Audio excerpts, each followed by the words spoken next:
La parole de Dieu nous dit: je vous exhorte donc, frères, par les compassions de Dieu, à offrir vos corps comme un sacrifice vivant, saint, agréable à Dieu, ce qui sera de votre part un culte raisonnable.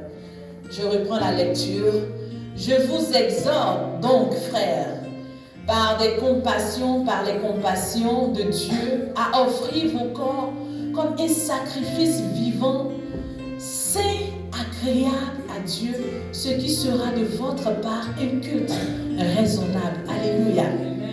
Et le verset 2, nous tous connaissons ce verset: ne vous conformez pas au siècle présent, mais soyez transformés par le renouvellement de l'intelligence, afin que vous discerniez quelle est la volonté de Dieu, ce qui est bon, agréable et parfait. Alléluia.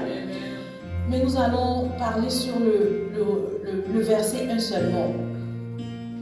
Et donc, bien aimé, c'est l'apôtre Paul qui est en train de parler ici. Il dit d'offrir nos corps. Alléluia. Bien aimé, on ne peut pas offrir un corps mort à Dieu. Alléluia. Nous devons nous donner totalement.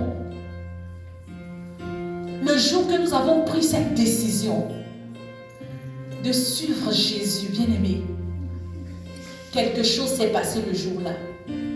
Et donc nous devons nous engager à le suivre bien. Pas un pied dedans, un pied dehors. Nous devons nous livrer totalement.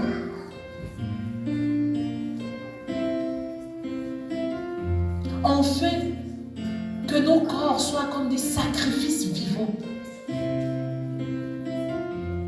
Bien aimé, un sacrifice mort, comme le fait nos arrière-parents, même aujourd'hui encore, les gens font ça. Ils prennent les béliers, ils prennent les poulets, ils s'en vont, ils sacrifient. Ils prennent les moutons, ils s'en vont sacrifier ça. Dieu n'a pas besoin d'un sacrifice mort. Dieu a besoin de toi. Alléluia. Bien aimé, ce qui veut dire qu'il a besoin de toi pour le servir. Il a besoin que tu puisses lui te donner totalement à lui. Alléluia. Lui-même, il s'est donné.